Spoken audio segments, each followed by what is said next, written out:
Bom, pessoal, a gente vai agora dar continuidade. Nós vamos convidar, então, o Rodrigo Araújo Teixeira, superintendente do IEL, para a sua apresentação.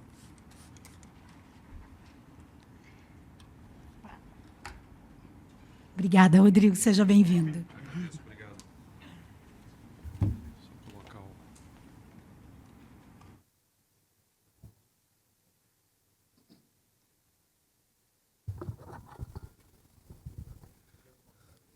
Exatamente. Bem, primeiramente, bom dia a todos. É uma grande satisfação estar aqui compartilhando esse palco com grandes, experiências. Tivemos aí 3 cases, que corroboram, que, no meu entendimento, uma organização é um conjunto de pessoas alinhadas a um propósito e um objetivo. Sem as pessoas, as organizações não existiriam.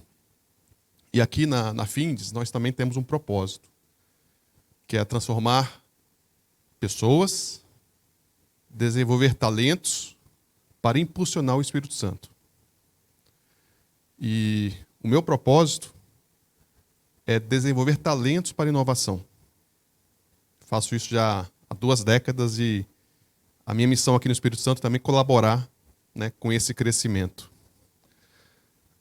Dentro da minha fala aqui, o objetivo é justamente tratar de como que as organizações, por meio das pessoas, trabalharam para superar, a pandemia. Então, daí o título da apresentação ele vai exatamente focado na proposta desse workshop e que ele complementa todas as falas que foram compartilhadas com vocês anteriormente. Eu queria ter o passador. Olha, moderno, hein? Qualquer botão? Tá bom. Então a ideia aqui é justamente colaborar com essa fala para que nós possamos sair com uma experiência e que possamos implementar todos esses conhecimentos na sua empresa, no seu departamento de recursos humanos, para que nós possamos engajar os colaboradores, viabilizar com que eles sejam felizes com o propósito e que possamos estar mais preparados para o novo normal, que todos já ouviram falar sobre isso. Então, o primeiro ponto que eu gostaria de compartilhar é o de baixo. Deixa eu ver aqui. Não, acho que é o de cima. Para cá ou para lá? Não.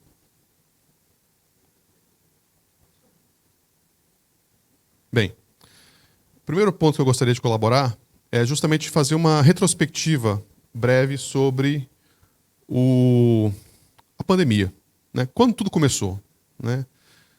Os primeiros cases da questão do Covid, ela surgiu em 2019, por meio de uma suspeita, de a primeira contaminação em 2019 na China.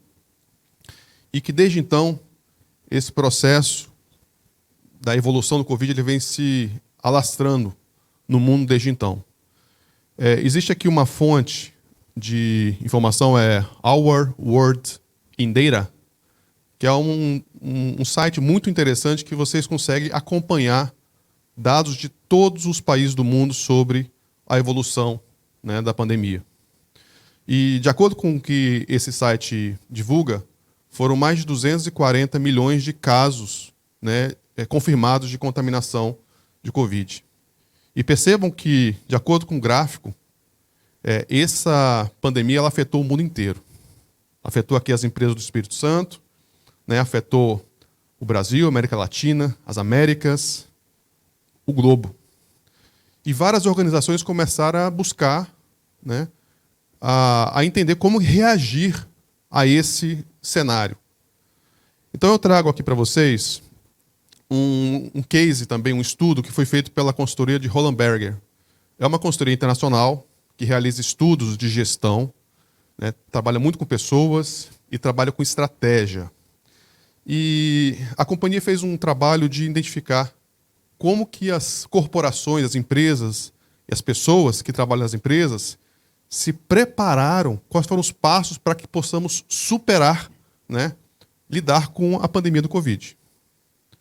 Então, o primeiro passo foi justamente buscar operar durante a quarentena. Eu lembro que o ano passado, quando iniciou o processo de quarentena, eu estava como diretor do Instituto de Pesquisas Tecnológicas de São Paulo, o IPT. E foi uma coisa muito rápida, né? Ah, tem casos aqui, casos ali, de repente, para tudo, vamos para casa.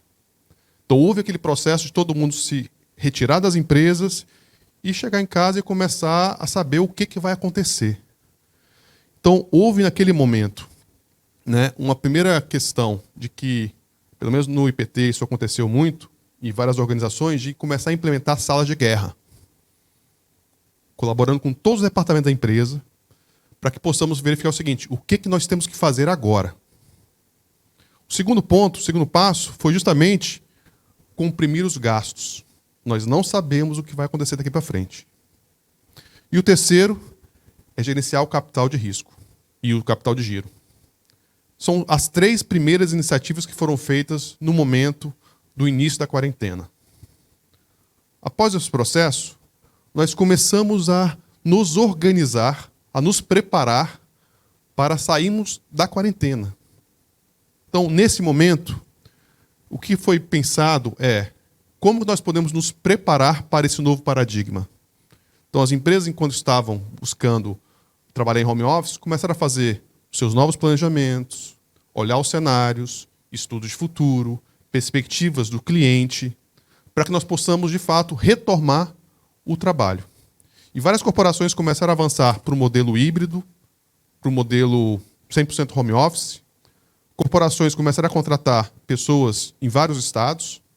Então, houve toda uma mudança de cultura, de desenvolvimento, de como nós possamos atrair e desenvolver talentos de uma maneira mais descentralizada. É importante também que, nesse processo de retomada, foram pensados como nós podemos nos preparar para a retomada do desenvolvimento econômico e, ao mesmo tempo, um controle mais efetivo dos gastos. E, por fim, foram também identificadas algumas oportunidades. Então, percebam que várias corporações começaram a fazer aquisições de empresas que estavam, de certa maneira, mais fragilizadas e que avançaram muito nesse mercado. Por outro lado, nós percebemos que esse processo de preparação, ele nos traz também uma reflexão de como nós podemos, ao longo dessa preparação, antecipar para o novo normal. E aqui nós temos ainda algumas dúvidas, né? O que será esse novo normal por meio das pessoas, para que nós possamos manter uma cultura?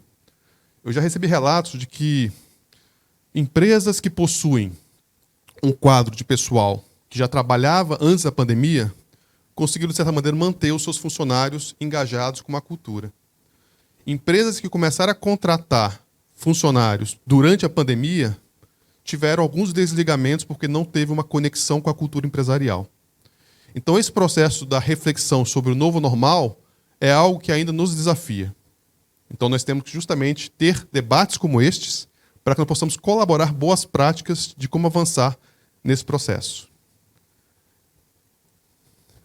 E nesse processo de salas de guerras, nós temos aqui uma figura que também é retrato também da consultoria Roland Berger, que ele coloca justamente como que eram estruturados de maneira gerencial essa sala de guerra. Então você tem uma sala de guerra central, né, em que você tinha a alta gestão das empresas, olhando as suas estratégias de curto prazo, coordenadores das salas de guerras que compõem toda a cadeia de valor da empresa e uma ação de comunicação. Da linha da sala de guerra central para a sala de guerra, as funcionais, digamos assim, 3 ações eram basicamente executadas de uma maneira muito ágil, né? Com foco no cliente, mas buscando resolver problemas. Primeira, temos que coordenar as ações das instituições, das empresas, para que todos estejam engajados nesse processo de segurança do trabalhador, de manter as finanças ativas de manter as pessoas podendo trabalhar em home office, ou seja, foram uma série de ações que foram realizadas num curto prazo de tempo. Segundo, buscar também, à luz dos cenários que eram constantemente divulgados, tomarmos as melhores decisões. E, por sua vez, nós tínhamos as salas de guerras funcionais aqui, né?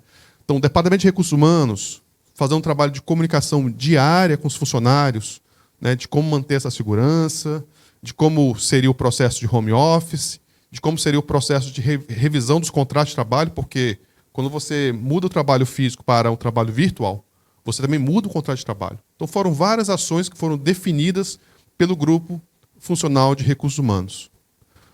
Um outro exemplo aqui, na área de TI e digital, né, como nós podemos criar conexões, né, e oferecer para os funcionários equipamentos para que eles pudessem trabalhar em casa e manter, né, a sua produtividade, a sua agilidade durante o processo de pandemia. Então, essas salas de guerras, tanto central e funcional, foram fundamentais como um novo modelo de gestão durante a pandemia. E agora, quais são as perspectivas, né, que, com base no World Economic Forum, eles apresentam como futuro, né, no curto prazo, pós-pandemia?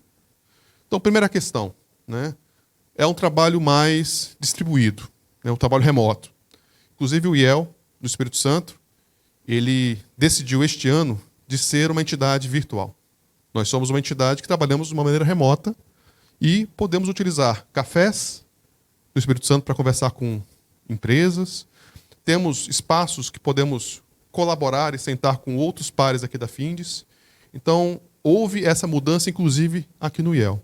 Mas com detalhe, com um padrão mais ecológico, né? Percebemos que a postergação de atacar problemas sociais e ambientais trouxeram uma maior preocupação das empresas nesse patamar. Segundo, outro dia eu vi é uma piada de mau gosto, mas vou contar para vocês. A pergunta é, quem foi que acelerou a transformação digital das empresas? Foi o CEO, foi o CEO ou foi a pandemia? Foi a pandemia. Então, a pandemia acelerou bastante, assim como o Léo de Castro mencionou, o processo de transformação digital das organizações. E veio para ficar. Terceiro, a digitalização abre caminho para o uso de algoritmos como inteligência artificial. Então, hoje você consegue viabilizar contratos inteligentes, processos de contabilidade mais inteligente e trazer maior agilidade e menos burocracia aos processos de trabalho das empresas. Há também uma aceleração de tecnologias como computação em nuvem, Big Data, e-commerce, criptografia, inteligência artificial e robótica, dentre outros. E, além disso, uma profunda transformação, né, nas tarefas, empregos e habilidades, para que haja maior conexão entre homem, máquina e algoritmos. E uma tendência também é a agenda do ESG, governança corporativa, social e ambiental. Então, as empresas não necessariamente devem trabalhar com redução de energia, redução de água, mas devem também verificar como que a sua corporação podem atacar e resolver problemas sociais e ambientais que tragam benefícios para a sociedade. Uma agenda imperativa para o futuro.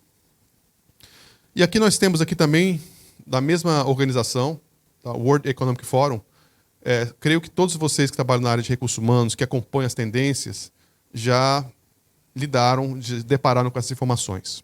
Então, aqui são as competências e as habilidades mais requeridas para agora, 2025. Né? Percebemos aqui, pensamento analítico, liderança, né? A questão de criatividade, né? Falaram muito sobre inovação.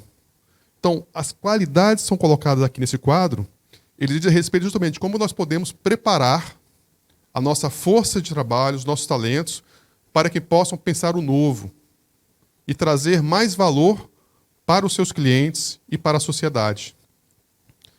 E com base nesse novo quadro, que houve uma aceleração, percebe-se agora também que existe um desafio novo para a gestão de pessoas. E o primeiro desafio que é colocado aqui é o desafio da requalificação. Então, a necessidade de termos novos treinamentos, né, programa de formação e de construção de um novo mindset é imperativo para que a empresa se mantenha competitiva. Além disso, questões de adaptabilidade, agilidade, né, colaboração, confiança, que foi apresentado, ou seja, se eu falo o que eu vou fazer, eu tenho que ter compromisso de que eu vou fazer. Assim como o Steve Jobs falava, né? A Apple é uma startup. Eu não tenho muitos processos, mas eu falo o que eu vou fazer, eu confio que a pessoa que me mencionou essa informação vai realizar a tarefa. E assim funciona hoje as corporações num modelo mais ágil. E aí, também trabalhar muito com Data Analytics, ou seja, com a digitalização, os dados é uma nova fonte, né, de valor para que empresas possam tomar decisões, para que a sociedade possa verificar para onde que está indo os nossos recursos, os nossos investimentos, tendo em vista a pauta imperativa de sustentabilidade. Com isso, percebemos que existe uma ruptura muito grande e aí vem um desafio grande de mudança de cultura. Então, a gestão da mudança é um fator que é fundamental para esse processo. E gestão da mudança, como foi colocado, não é uma coisa de uma hora para outra, né? É um trabalho de engajamento, identificar quem são os champions, né, que vão apoiar esse processo de mudança, capacitação, interlocuções, envolvimento, né, reconhecimento, para que a gente possa avançar nesse processo de adaptação. Então, gestão de mudança, mudança da cultura e a questão do próprio mindset das pessoas que têm que estar engajadas com essa visão de futuro. Então, aqui nós temos alguns desafios que são importantes que nós possamos compartilhar com todos vocês. E a minha missão aqui é justamente colocar para vocês uma informação de que o IEL pode ajudá-los também nesse processo. É uma entidade que possui mais de 52 anos, conectado com todos os estados do país. E este ano, tendo em vista esse retrato, né, de recuperação econômica, né, novos modelos de trabalho, o IEL vem se reposicionando para poder melhor atender e agregar valor às empresas do Espírito Santo. Então, neste ano, nós temos aqui uma percepção muito clara, né, da retomada dos estagiários. Ou seja, o estagiário ele é uma forma estratégica que as empresas fazem para trazer maior diversidade para os seus talentos. E assim, enriquecer ainda mais conhecimento, inovação e criatividade nas suas equipes. Fechamos agora, neste ano, uma parceria também com o Instituto Federal de Educação do Espírito Santo, que cria um programa de estágio diferenciado, com foco no mundo 4.0. Ou seja, como que uma empresa consegue resolver um problema.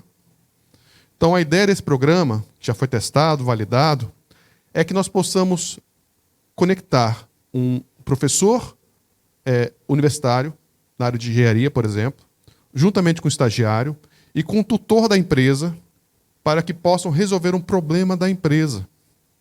E, nesse caso, além disso, você auxilia com que o estagiário ganhe vivência e experiência profissional para o mercado de trabalho, aumentando a sua empregabilidade.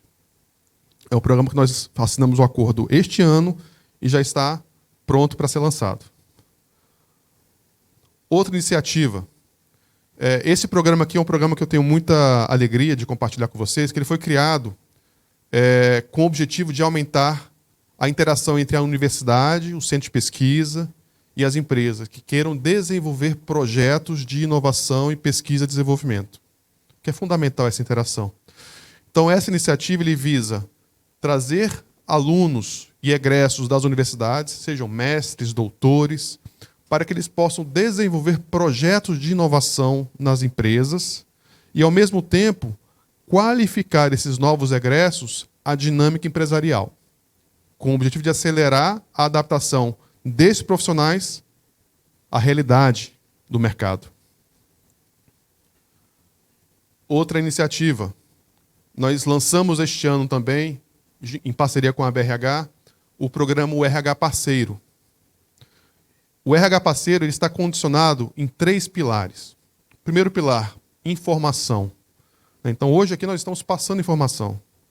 Nós estamos agora num projeto de implementar aqui na Federação das Indústrias um observatório que vai oferecer para a indústria capixaba informações sobre o mercado de trabalho, né, informações sobre salários, tendências de RH, para que você, profissional de RH, possa tomar as melhores decisões com base em informações seguras, confiáveis e qualificadas. Um segundo pilar é o pilar de suporte. Ou seja, você precisa de ajuda na área de gestão da mudança? De estruturar um programa de cargos e salários? Então, nós vamos ajudar o RH a organizar quaisquer processos para que nós possamos nos adaptar a esse novo normal. E, por fim, formação diz respeito à requalificação. São escolas não só para formar e atualizar os profissionais de recursos humanos, mas também para atualizar o quadro da empresa, especialmente lideranças, né, com programas que sejam customizados para lideranças olharem as pessoas, olharem o mercado e olharem o futuro. Lançaremos também este ano a Escola de Startup aqui no Espírito Santo, que é uma iniciativa que ela vem a partir de uma experiência que eu tive recentemente no Canadá, de gerenciar uma escola de startup. Então, nós vamos trazer esse método para o Brasil, Espírito Santo, e de modo a auxiliar a formação não só de empreendedores, mas também intraempreendedores, que possam capturar o mindset ágil, de como que você lança um produto, como que você valida isso com o cliente, quais são as etapas para esse processo de criação e disrupção.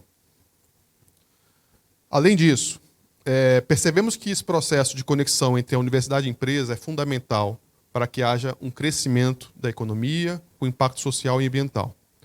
E estamos também coordenando um grupo de trabalho composto por representantes da academia, do setor privado, do governo e do CREA, para modernizar, né, as grades de formação para engenheiros que estão nas universidades e de profissionais de tecnologia, para que sejam mais prontos para o mercado de trabalho. Os relatos que nós temos é que o mundo mudou e os currículos ainda não mudaram na velocidade que o mundo mudou. Temos que atualizar esses profissionais em termos de tecnologia, com foco no mundo 4.0, né? Como que funciona a robótica na área de engenharia civil? Tem várias aplicações. AI, blockchain, né? Enfim. Outro eixo é negócio. Como que esses profissionais vão sair da universidade já entendendo sobre negócio? E o terceiro eixo é a questão de comportamento e liderança.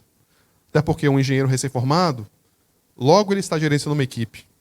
Então, como que nós podemos fazer, dentro das universidades, esse processo de aceleração, né, da sua qualificação para o mercado de trabalho? Então, este grupo de trabalho está buscando fazer esse trabalho e criar o ecossistema que fortaleça a interação entre universidade e empresa. E, por fim, entendendo que a agenda de ESG é tão importante, nós decidimos, no início do ano, a realização do Fórum IEL de Gestão, que é um evento que ele trabalha com sensibilização de lideranças empresariais e de governo, que nós trazemos sempre temas que são relevantes para a indústria. Este tema nós definimos que será o tema de ESG, como o centro da estratégia dos negócios. A questão aqui é como que uma empresa olha um problema relacionado à pobreza, relacionado à contaminação do solo, rios, questões sociais, e ataca esse problema. Então, esse é o foco do nosso propósito para este ano no Fórum de Gestão. É compartilhar com a sociedade do Espírito Santo e ter um gatilho de movimento para que nossas empresas possam implementar tais práticas. Porque isso é fundamental para que nós tenhamos empresas de classe mundial aqui no Espírito Santo. Hoje, se você quiser fazer exportação para a Europa, já estão buscando criar critérios de ESG. Então, nós temos que nos antecipar e criar esses instrumentos agora para que nós possamos exportar mais no futuro. Eu fico por aqui, pessoal, e estou à disposição para perguntas, Kátia. Obrigado.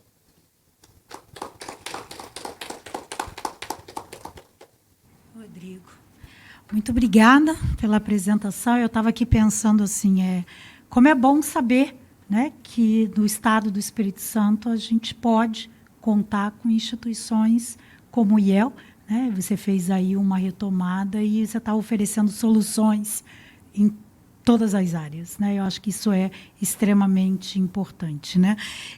Nós não vamos abrir agora para perguntas por conta do horário, mas fique à vontade para deixar um contato para quem quiser conhecer um pouco mais as soluções, saber sobre o fórum, o RH parceiro, enfim, que possam endereçar para você, tá bom? E a gente te agradece. Muito bom. Bem, eu fico à disposição, pessoal.